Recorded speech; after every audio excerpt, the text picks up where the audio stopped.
네, 오늘은 이제 18장, 19장 이 양장에서 다윗이 이제 등장하고 그다음에 이제 사울의 반응이 어떻게 되었는지, 또 다윗이 그때부터 어떤 고난을 받게 되는지, 이런 부분에 대해서 말씀하고 있습니다.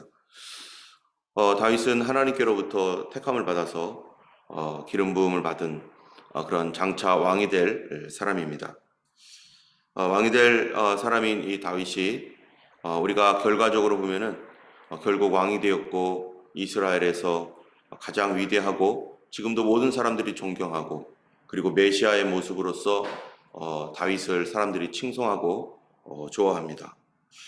그렇지만은 다윗을 개인적인 어떠한 그 인생사로 보고 또 인간적인 순수하게 완전히 인간적인 눈으로 보면은 다윗처럼 불행한 사람이 없습니다. 가장 많은 저 시골에서 자라서 그가 다윗이 골리앗을 무너뜨린 이후 국가의 영웅이 되었지만 그는 사울의 미움을 받아서 계속해서 죽음을 피해서 쫓겨다니는 그런 인생이 되었고 10대 때부터 그렇게 쫓겨다니고 또 파괴되어서 이렇게 가다가 왕이 되어서는 나중에 어떻게 됩니까? 자기 아들에게 쫓겨다니고 그리고 여러 가지 정말 다윗처럼 그 비참한 어떠한 그 삶을 살아갔던 사람이 과연 몇 사람이나 될까? 예, 자기 아들에게 죽임을 당할 수밖에 없는 그 위험한 지경까지 갈 수밖에 없었던 이런 다윗의 인생들을 볼 때 인간적인 눈으로 보면은 다윗은 정말 고난도 많았고 불행한 사람이었습니다. 그런데 이것을 또 다른 눈으로 보면은 하나님의 눈으로 보면은 다윗은 많은 훈련을 받은 사람입니다. 그리고 하나님의 많은 기적과 하나님의 놀라운 역사들을 다윗처럼 많이 체험한 사람도 없고 그래서 다윗이 쓴 시편이 너무너무 많은 것입니다. 그가 곤란과 고난 가운데서 사무엘 상하 또 이런 곳에 보면은 많은 그 피난과 또 여러 도피 생활 속에서 시편이 막 나오게 되죠. 힘들고 어려운 이런 시절들, 괴로운 시절들, 이런 시절들을 하나님의 능력과 은혜로 다 겪고 이기고 또 피하고 또 기적을 경험하면서 다윗은 점점 하나님의 사람으로 더 온전해지고 모든 이스라엘이 저분이 메시아의 모습이구나. 메시아는 저런 다윗 왕과 같은 분이 될 것이구나라고 하는 그런 것들을 하나님께서 또 다윗을 통해서 사람들에게 또 보여주기도 하는 것입니다. 때문에 다윗이 만약에 오늘날 우리 옆에 있다면요, 정말로 다윗이 들려줄 얘기가 엄청나게 많을 것 같아요. 다윗에게 만약에 간증 집회 좀 해달라고 하면은 다윗은요 엄청나게 오랜 한 일주일, 이주일, 한 달 내내 간증 집회를 해도 사람들이 질리지 않을 정도로 와 정말 대단하다. 성경에 기록되어 있는 다윗의 어떤 이야기는 길지 않고 짧지만 그러나 다윗의 인생 속에서 그가 겪었던 수많은 일들을 이렇게 이 간증을 한다고 한다면은 굉장히 드라마틱한 그런 이야기들이 훨씬 더 많이 나올 것입니다. 이 세상에서 우리가 살면서 하나님 없이 살아가는 인생이라고 하는 것은 그냥 그거밖에 없겠어요? 불행 그리고 끝이죠. 그런데 하나님과 함께하는 인생이라는 것은 이적과 기적, 불행이 있죠. 어려움이 있죠. 그러나 그 뒤에 섭리하시는 하나님의 놀라운 축복과 은혜와 선물이 우리에게 그 불행이 다 변하여서 어려움이 변하여서 기쁨이 되고 찬송이 되게 하고 찬양과 찬양의 시가 되게 하는 그런 놀라운 일들은 우리가 만들어낸 것이 아니라 하나님의 자녀들에게 주시는 우리 인생에 대한 하나님의 크신 선물인 것입니다.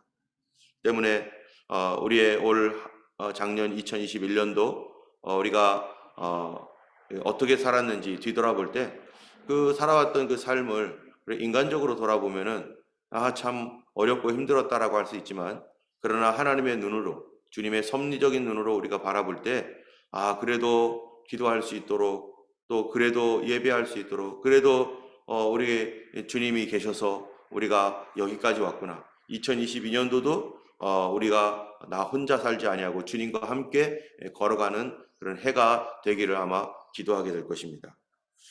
우리 하나님은 지금도 우리와 함께 하시고 모든 상황 속에서 주님이 우리를 인도하시고 지켜주시는 것이죠.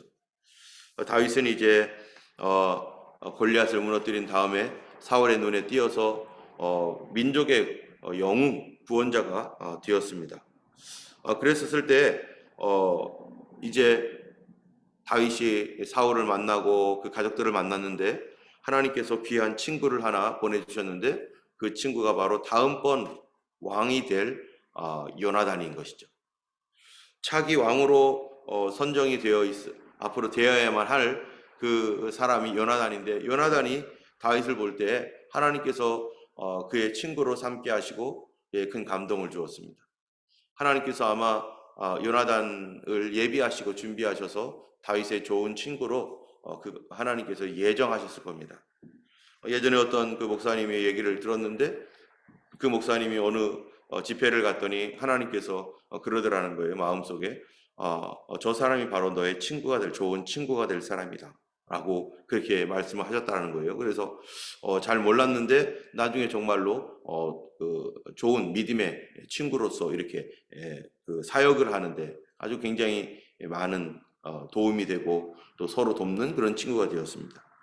우리도 살면서 하나님께서 예비해 놓으신 하나님께서 준비해 주신 믿음의 동역자, 믿음의 친구들이 필요한 것입니다. 그래서 이 모세도 홀로 기도하지 아니하고 아론과 훌을 그 옆에 붙여주셔서 하나님 앞에서 그 모든 사역을 감당하며 서로 위로하고 또 지켜주고 또 힘들 때 서로 격려해주는 그런 사람이 있었던 것처럼 다윗에게도 정말로 이 사울의 고난, 사울의 어려움을 피해서 계속해서 도망 다녀야 되는 이 다윗에게 정말로 위로가 되고 또 하나님의 선물과 같이 또 모든 정보를 알려주는 좋은 친구였던 요나단이 있었는데요. 이 요나단을 통해서 하나님은 또 하나님의 일을 행하신 것이죠. 또 하나님은 우리가 이런 믿음의 좋은 친구들, 단 한 사람만이라도 정말 믿음에 있는 친구가 함께 있다면은 정말로 얼마나 감사하겠습니까? 2022년도에 이런 귀한 믿음의 사람들을 주변에 하나님께서 우리 가운데 많이 세워주시기를 주님의 이름으로 축원합니다. 이제 다윗이 가는 곳마다 지혜롭게 행하고 많은 사람들도 다윗을 좋아하게 됩니다. 그런 가운데서 다윗이 블레셋 사람을 죽이고 돌아올 때 이스라엘의 모든 여인들이 성읍에서 나와서 다윗이 골리앗을 이긴 것에 대해서 너무너무 좋아하고 가는 곳마다 환영 행사가 일어나고 막 이러고 있는데 7절에 보니까 여인들이 뛰놀며 노래하여 이르되 이 다윗과 사울을 막 환영하면서 그러는데 사울이 듣는 앞에서 여인들이 사울이 죽인 자는 천천히요 다윗은 만만이로다 하면서 여자들이 막 찬양을 하는 거예요. 그런데 이 말이 사울의 마음을 불편하게 하고 굉장히 화나게 만들었습니다. 여러분, 우리는 다른 사람들을 칭찬할 때도 생각하면서 칭찬을 해야 돼요. 이러한 칭찬들이 맞는 말이죠.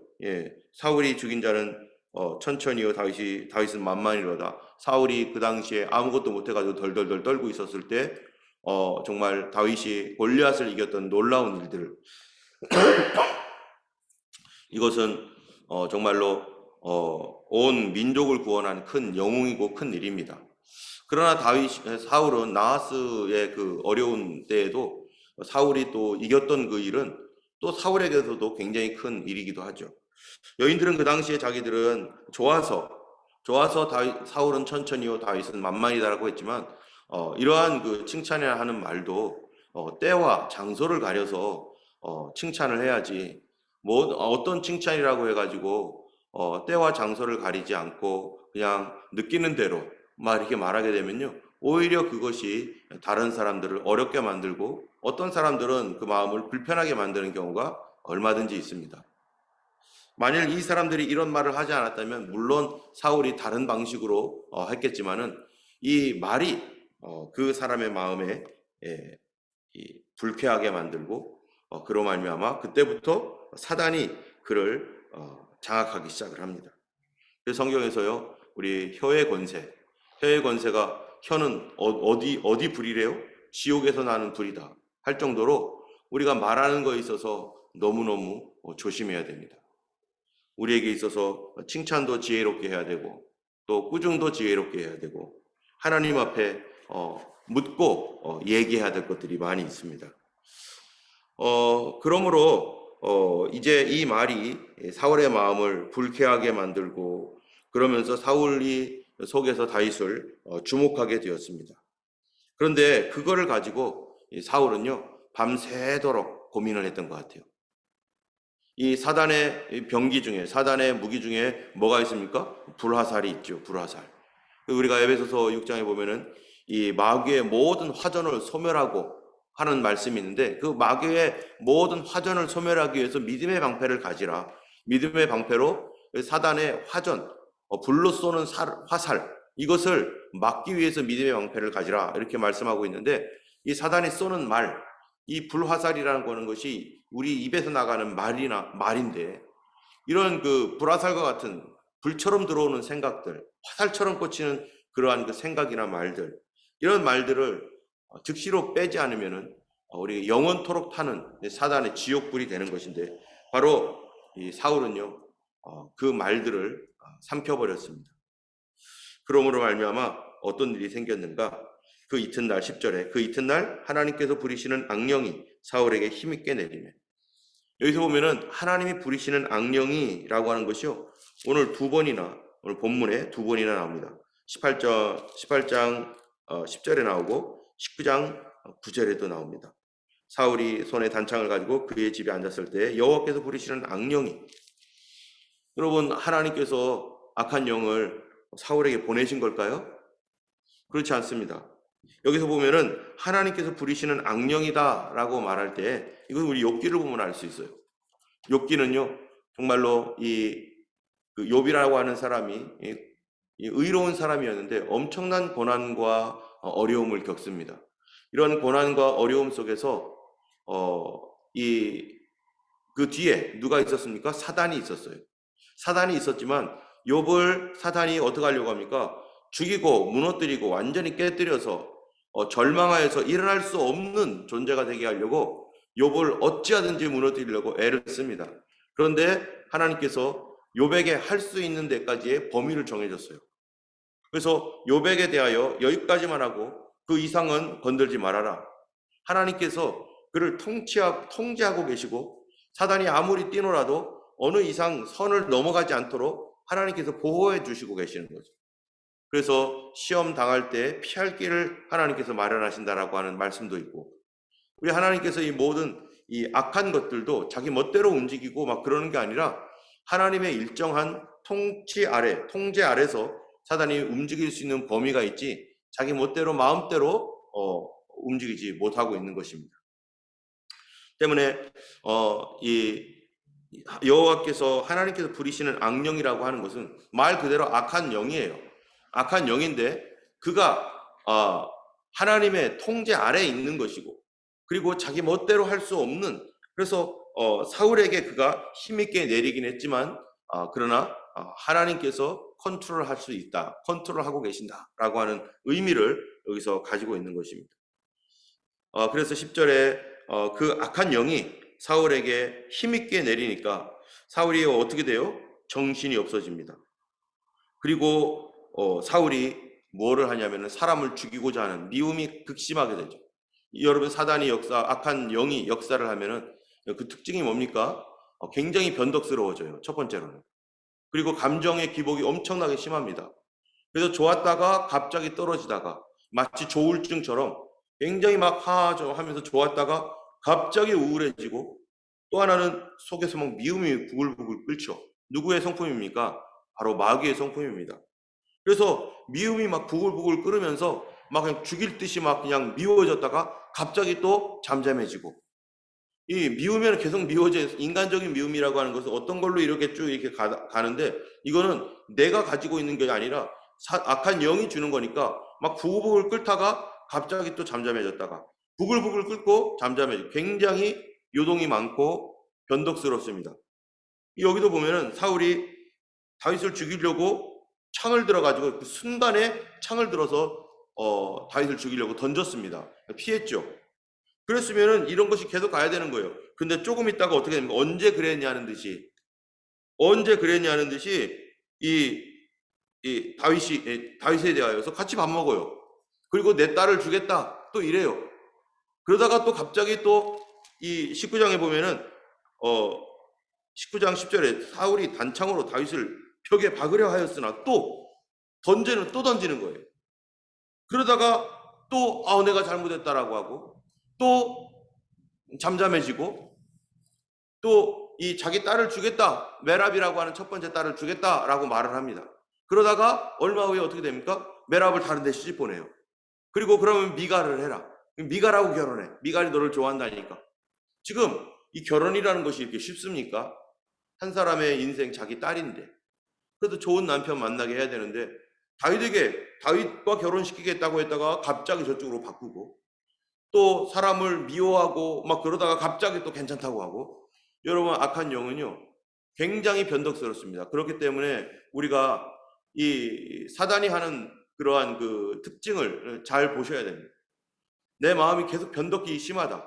저 사람의 말이 이랬다 저랬다 이랬다 저랬다. 이 마음 들었다 저 마음 들었다 이 마음 들었다 저 마음 들었다. 악한 영의 역사입니다.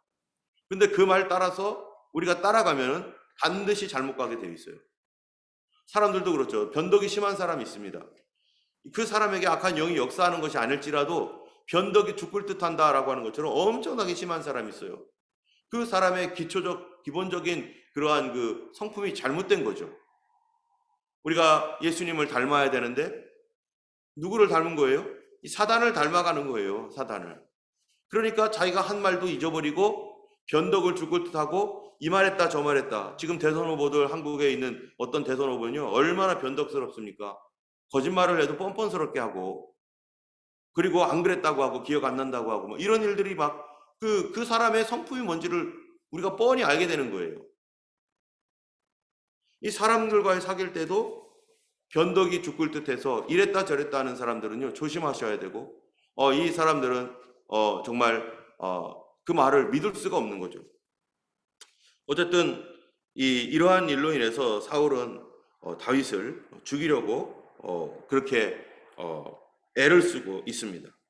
그런데 12절에 보니까 18장 12절에 여호와께서 사울을 떠나 다윗과 함께 계심으로 사울이 그를 두려워한지라. 여호와께서 사울을 떠났습니다. 사울을 떠났다는 것이 뭡니까? 사울에 대하여서요, 왕권이 지금 이제 서서히 떠나가고 있는 것이고, 또 사울에 대한 어떤 왕적 기름 부으심이 지금 계속해서 무너져 내려가고 있는 것이죠. 그리고 사울은 원래 하나님의 영의 감동을 받았던 사람인데, 그래서 이스라엘의 구원자로 등장해서 정말로 하나님 앞에 귀하게 쓰임받고 있던 사람인데, 그가 월권을 행하고 2년 만에 교만해지고 정말로 그렇게 겸손했던 사람이 순식간에 이렇게 바뀌면서 이 인간의 근본적인 그 기본 속성이 다 드러나고 나타나는 것이죠. 그러면서 이제 하나님의 그 뜻이 사울에게서 이 다윗에게로 옮겨온 상태입니다. 이제 다윗은 이 일 이후부터 천천히요 만만히요라고 했던 이 일 이후부터 다윗은 이제 고생이 시작됩니다. 그나마 요나단이 있어서 다윗이 보호받고 있지만 지금부터는 계속해서 사울의 추격이 시작되는 것이죠. 사울은 다윗을 죽여야겠다는 마음밖에 없습니다. 왜 그렇습니까?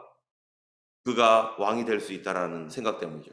사울은 지금 정확하게 하나님의 뜻을 알면서도 하나님의 뜻을 벗어나서 생활하고 있습니다. 이미 사무엘을 통해서 그는 알고 있습니다. 하나님의 뜻이 당신이 왕 자리에서 내려오는 것이 하나님의 뜻이다. 지금은 왕이지만 당신은 왕 자리에서 내려오게 될 것이고, 당신은 당신 대에서 끝날 것이고 더 이상 길지 않을 것이다. 다른 사람에게 줄 것이다 라는 것을 이미 사무엘을 통해서 알게 되었습니다. 그러면 우리가 엊그제도 얘기했지만은, 그렇다면은 이런 것들조차도 우리가 하나님 앞에 믿음으로 받아들이면서 내가 실수함으로 왕의 자리에서 내려올 수밖에 없구나. 그렇다고 인생이 끝나는 것도 아니고, 이거를 그럼 어떻게 하면은 잘 내려올 수 있을까? 정말 아름답게 내려올 수 있을까? 정말 그러한 마음을 가졌으면은 얼마나 좋았겠어요. 그런데 내려오는 사람은 그렇게 내려오지 않으려고 하는 거죠. 사울은 어떻게든지 이거를 인간적인 힘으로 내가 잡으려고 하고, 내가 인간적인 욕심으로 이것을 계속해서 붙들려고 할 때 어떤 일이 일어났느냐? 악한 영이 그를 지배해 버립니다. 하나님의 뜻이 여기 있는데 내가 그 뜻을 거절하면서 계속 반대 방향으로 해 나가요. 그러면서 뭐를 알아요? 이거 하나님 뜻이 아니라는 걸 알아요. 내가 이렇게 하면 안 된다는 걸 알아요. 내가 이런 식으로 계속 가면은 하나님 기뻐하지 않냐는 그 일을 하고 있다는 것을 자기는 너무나 잘 알고 있는 거예요. 그런데 이 사람은 지금 뭐 합니까? 알면서 가는 겁니다. 약해서 가는 거라기보다도 알면서 가는 거예요. 어떻게든지 이 길을 우리 아들에게 물려주겠다. 그렇게 하면은 자기도 죽고 자기 나라도 어렵고 하나님 뜻도 아니라는 것을 알아요. 우리가 살다 보면은 내가 어떤 것들에 대해서는 아는 것이 있습니다. 근데 이 알면서도 내가 일부러 하는 것이, 이거는 고의적인 범죄입니다. 하나님께 대하여 고의적으로 대항하는 것입니다. 여러분, 사단은 어떻습니까? 예수님께서도 이 야고보서인가요? 너희가 하나님이 한 분이신 줄로 믿느냐? 잘하는도다. 누구도 믿고 떤다고요? 귀신들도 그렇게 믿고 떠느니라. 귀신들도 알아요. 귀신들도 하나님이 누구이신지 귀신처럼 알아요. 그런데 그들은 어떻게 합니까? 알지만 반대 방향으로 행합니다. 사람들에게 어떻게 해야 될지 그들은 알아요. 하나님 뜻이 뭔지 알지만 그들은 절대로 하나님 뜻과 합하여 가지 않습니다. 반대 방향으로만 갑니다. 그러기 때문에 하나님과 함께 있을 수가 없고 영원한 지옥 형벌이 그들을 기다리고 있을 뿐이죠.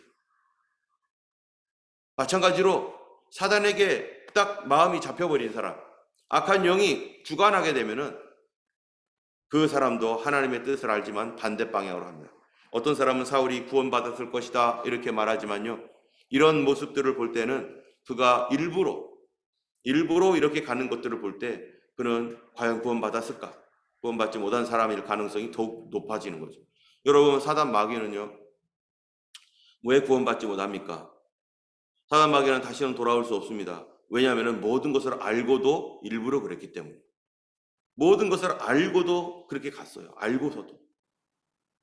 우리가 무언가를 할 때 내가 알지만, 하나님 뜻이 이것이 아닌 줄 알지만 계속해서 그 길을 향해 걸어갈 때 이 악한 영과 같은 성품이 돼버리고 또 사단이 그를 잡아버립니다. 악한 영이 그를 잡아버리면은 어떤 사람이 돼요? 예전에는 안 그랬는데 지금은 변덕이 죽을 듯 하는 사람이 돼요. 이랬다 저랬다를 계속 반복하게 될 수밖에 없어요. 그런데 반대로 하나님의 사람이 되면 어떻게 됩니까? 성령의 사람이 되면요, 일단 말하는 것이 진중해집니다. 말하는 것을 조심합니다. 덕스럽게 말합니다. 여인들처럼 그 앞에 사울을 앞에다 두고서 사울은 천천, 다윗은 만만. 다윗이 더 훌륭합니다. 여러분, 아무리 맞다라고 하더라도 그 사람들 면전 앞에서 자기보다 높은 왕이 거기 있는데 아무리 그렇다고 하더라도 그렇게 말하면 됩니까? 아무리 고마워도, 지금 고마워도 어떤 범위 안에서 얘기를 해야 되는데 그런 거 따지지 않고 그냥 막 말을 해버려요. 어쨌든 이러한 말들, 이러한 성품, 사단의 이러한 그 변덕이 줄글 듯하는 성품, 그러나 하나님의 사람은 그렇게 말하지 않습니다. 과연 여기서 어떤 말을 해야지 서로 간에 덕이 될까? 여러분, 어제 우리가 다 말씀을 나누지 못했지만 성령의 세례를 받아서 우리가 한 몸이 되고 또 한 성령을 마셨느니라 라고 할 때요, 그 성령이 하시는 일이 있어요. 그 성령이 하시는 일이 뭐였죠? 기억하나요? 성령은 하나님과 우리를 어떻게 한다고요? 붙여줘요. 하나가 되게 해요. 붙여서. 또 성도들끼리도 계속 붙여줘요. 가정 안에서 성령은 뭐를 하겠어요? 남편과 아내를 계속 붙여주고, 자녀들끼리 자녀들과 부모님을 붙여주고, 계속 하나 되게 하시는 분이 성령의 역사예요. 그렇기 때문에 성령님이 가시는 곳마다 서로 사랑하게 하고, 용서하게 하고, 이해하게 하고, 또 그들을 어떻게든지 하나로 되게 하고, 또 이 서로를 배려하게 하고, 이게 바로 성령님의 역사인 것입니다. 또 이 땅도 마찬가지예요.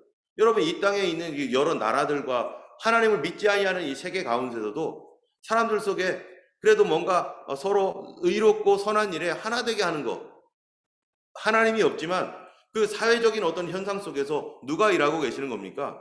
성령님께서 일하고 계시는 거죠. 사단은요, 계속 분리를 합니다. 계속 떼어놓습니다. 때문에 이 하나님의 성령의 사람은 계속해서 화평을 추구하고 서로 사랑하게 하고 또 그리하여서 그러다 보니까 이 말하는 것도 배려할 뿐만 아니라 한 번 뭔가를 결정할 때 쉽게 바꾸지 않습니다. 이랬다 저랬다 말하지 않습니다. 요거 한다고 했다가 저거 한다고 했다가 그렇게 하지 않습니다. 한 번 말하면 최선을 다해서 지키려고 해요. 우리가 여러분들이 알고 있는 그런 사람들이 있을 겁니다.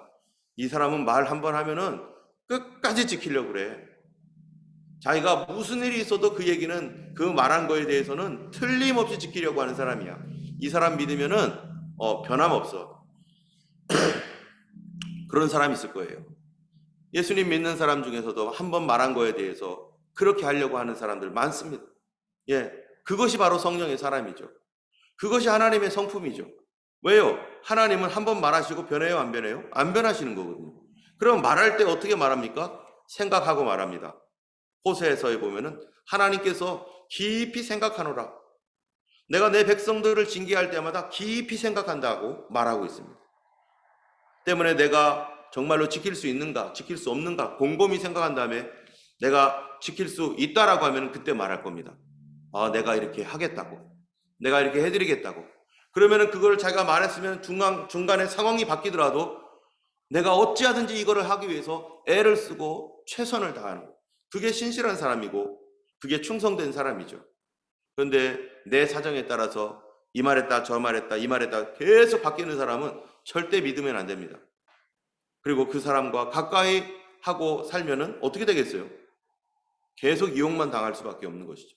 물론 그 사람을 사랑해야 되고 이해해야 되고 용서해야 되지만 믿을 수는 없는 것이죠.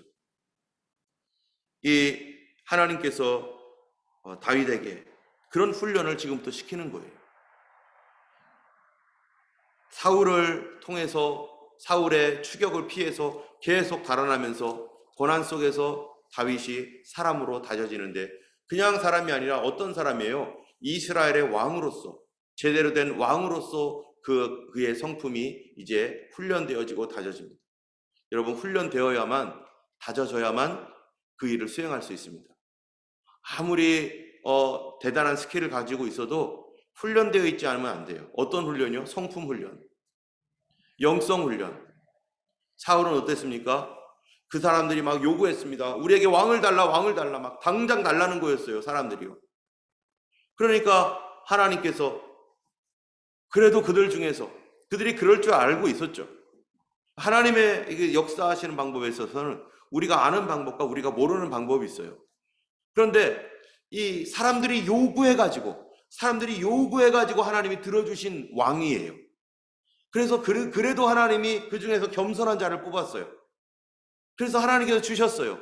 근데 이것도 하나님의 계획 가운데 있는 겁니다. 하나님이 어느 날 갑자기 애굽원이나 쟤들이 왕을 구하네? 아유, 안 되겠네. 이런 것이 아니죠. 하나님의 영원한 계획 가운데 그런 일들이 실행이 됩니다. 그런데 어떤 것들은 하나님의 영원한 계획 가운데 그런 일들이 실행이 되지만 우리 눈에 볼 때에는 갑작스럽게 되는 것도 있고 어떤 거는 예전부터 되는 것이 있고 이 부분에 있어서는 신명기서에 보면은 비밀한 것은 하나님께 감춰져 있다라고 해요. 어쨌든 사울은 뭐가 없었냐면은 하나님께서 직접적으로 다루시는 내용이 없어요. 사울은 왕이 된 뒤에. 왕이 되기 위해서 사울을 어떤 훈련을 시켰는가? 그냥 뭐만 있느냐면은 인간적 겸손이었습니다. 사람들이 원했던 사람들은 겸손한 사람이었고 착한 사람이었을지는 몰라요. 그렇죠? 우리 가운데는요 겸손하고 착한 사람 많습니다. 그런데 하나님 앞에서는 쉽게 변덕스럽고 쉽게 변질되고 1, 2년 만에 사람이 횟가닥 바뀔 사람이 얼마든지 있습니다. 우리는 그런 사람들을 많이 봅니다. 우리의 지도자가 그렇다면 어떻게 되겠습니까? 맨 처음에는 겸손했는데 뽑아놓고 나니까 1년도 안 돼가지고 사람이 변질돼가지고 말했던 거 다 뒤집어버리고 하나도 약속 지키지 않고, 그런데 그거를 믿는 백성이 어리석은 거죠. 근데 인간의 겸손이라는 것은 이 정도밖에 되지 않는다는 거예요. 1년 사이에 인간은 완전히 변합니다. 그런데 하나님께서는요 이 다윗을 어떻게 만드십니까? 다윗을 훈련시킵니다. 성품 훈련시켜서 그를 겸손하게 낮아지는데, 어떤 겸손이냐? 인간적 겸손이 아니에요. 하나님께 훈련받은 겸손으로 낮아집니다. 하나님께 순종하는 겸손으로 낮아집니다. 이 땅에 고난도 있고 어려움도 있는 성도들이 많이 있습니다. 그런 분들은 그것이 재앙이 아니고 저주도 아닙니다. 이것은 지금 우리가 뭘 하고 있는 겁니까? 훈련소에 있는 거예요. 하나님의 훈련 가운데 나를 더 겸손하게 낮춰서 하나님께서 원하시는 그 한 가지 일을 위해서 우리를 사용하시려고 우리를 낮추고 또 낮추는 거죠. 낮아지지 않으면 또 낮추고 또 낮추고 하나님께서 원하시는 데까지 낮춰주는 거예요. 다윗은요, 왕이 되기까지 이 훈련을 끊임없이 지속적으로 했습니다. 이 정도면 됐을 텐데 했는데도 또 훈련이 있고, 그것은 하나님의 위대한 사람으로, 메시아를 보여줄 수 있는 위대한 사람으로 하나님께서 보여주기 위해서 그를 단련하시고 훈련하시고 그 샘플로서 하나님께서 그렇게 훈련하셨던 것이죠. 그래도 실수하고 그래도 부족하고 그래도 넘어지는 것이 인간인 것입니다. 올 한 주간 우리가 살아가면서 오늘 하루 동안에도 참으로 주님의 뜻을 알지만 그 반대 방향으로 가는 그런 일들을 하지 않도록 항상 주님과 같은 마음으로 겸손케 되게, 겸손히 낮아지게 하옵소서. 욥처럼 주님께서 가져가실 때 주님 가져가시는 분도 주님이십니다. 이럴 수 있는 겸손, 사울은 안 됩니다. 끝까지 나는 놓을 수 없습니다. 이러는 교만, 이것이 바로 하나님의 뜻을 알고도 거꾸로 가는 것이 교만인 것이죠. 오늘 교만치 않게 하여 주시고 겸손하게 살게 하시고, 하나님 우리의 주께서 주신 나의 모든 환경 속에서 정말 하나님을 겸손히 섬길 수 있는 겸손함으로 살아가는 하루가 되기를 위해서 함께 기도했으면 좋겠습니다. 기도하겠습니다. 거룩하신 하나님 아버지, 감사합니다.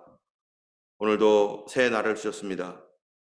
주님, 우리의 삶 가운데 우리 주님이 왕이시고 주인이십니다. 아버지 하나님, 참으로 우리의 생각과 마음이 예수님의 성품을 닮아서 참 변질되지 않게 하여 주시고, 항상 같은 마음, 같은 생각으로 우리 주님을 아름답게 섬기며 같은 중심과 태도를 가지고 주님 앞에 설 수 있도록 도와주시옵소서. 아버지 하나님이여, 참으로 주님의 뜻을 알고서도 우리가 어긋나게 반대 방향으로 가는 그 아버지 악한 사단의 죄악에 들어가지 않게 하시고 주님 앞에 즉시로 엎드리며 회개할 수 있는 겸손한 마음이 되게 하여 주시옵시고, 오늘도 예수님 따라 하나님 믿음으로 살아가는 거룩한 하루 되게 하여 주시고, 특별히 성도들 한 사람 한 사람이 코로나 사태 가운데 주여 하나님 그런 병균들이 들어온다 할지라도 다 이겨버릴 수 있는 주님 그런 놀라운 건강도 주시고, 오히려 그 일이 아버지 하나님 우리를 건강하게 만드는 축복으로 바꿔주실 줄로 믿습니다. 그렇게 행하실 주께 찬양하며 우리 온 가족들을 보호하시고 인도해 주옵소서. 예수 그리스도 이름으로 기도드렸습니다. 아멘. 하늘에 계신 우리 아버지, 이름이 거룩히 여김을 받으시오며 나라의 임하옵시며 뜻이 하늘에서 이룬 것 같이 땅에서도 이루어지이다.